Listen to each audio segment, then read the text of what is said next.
pemasukan yang tidak memadai sehingga membuat tingkat inflasi melambung sampai 650% pada tahun 1966, membuat tidak ada pilihan lain untuk dilakukan kecuali memperbaiki sistem produksi dari kisaran angka inflasi 650% melunak jadi 100% tahun 1967, kemudian terkendali di angka 13% pada tahun 1969. Bisa dibilang sebagai prestasi yang diraih pemerintah saat itu. Kemudian bersama para ahli ekonomi Universitas Indonesia yang dipimpin Profesor Wijoyo Niti Sastro dan Profesor Ali Wardana, sebuah konsep pembangunan ekonomi jangka panjang yang terprogram pun dirancang di bawah bendera garis besar haluan negara yang diterjemahkan dalam tahunan Repelita. Arah yang dicapai dalam Repelita pertamanya pada tahun 1969 sangat sederhana, yakni bagaimana bangsa Indonesia bisa memenuhi kebutuhan pangan dan juga sandang sendiri.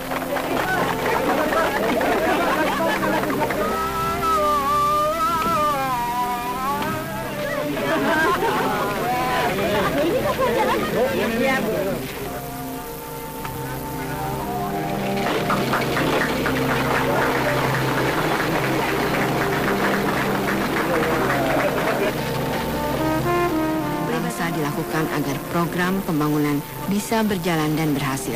Misalnya, mahasiswa Institut Pertanian Bogor yang dilibatkan untuk turun ke lapangan mendampingi para petani agar bisa menjalankan program bimbingan massal. Pak Harto juga tidak segan untuk langsung bertemu dan bercakap-cakap dengan petani. Kalau orang yang sudah makan beras itu kemudian atas kebudayaannya itu meningkat, itu tidak.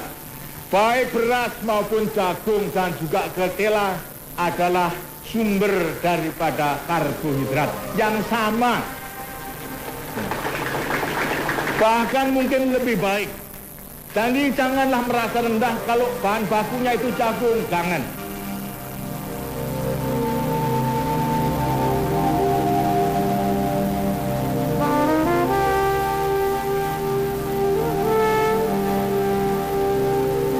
Konsistensi dalam menjalankan program pembangunan itulah yang akhirnya membawa Indonesia menggapai swasembada pangan pada tahun 1984. Prestasi besar itu membawa mantan Presiden Soeharto meraih penghargaan dari Badan Pangan dan Pertanian Dunia PBB, FAO.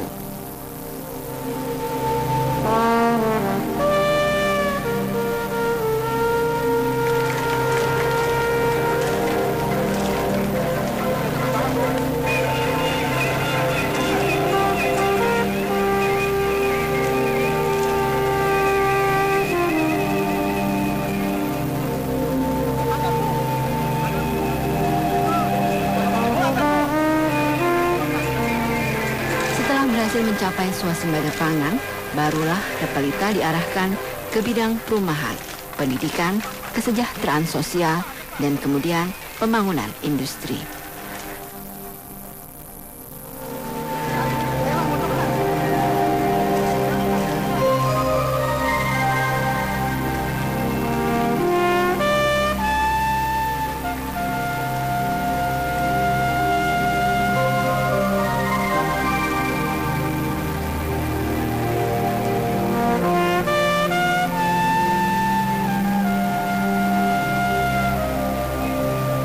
Pencapaian pembangunan ekonomi yang dilakukan Indonesia selama 32 tahun kepemimpinan Presiden Soeharto sangat luar biasa. Artinya, konsep pembangunan Pak Harto cukup banyak yang ditiru negara-negara lain. Hal yang sangat disayangkan oleh Pak Harto adalah tidak ada catatan tertulis yang bisa dijadikan sejarah bagaimana Orde Baru membangun perekonomian bangsa, sehingga kerja keras yang dilakukannya tidak cukup bisa dijadikan bahan pembelajaran bagi generasi selanjutnya.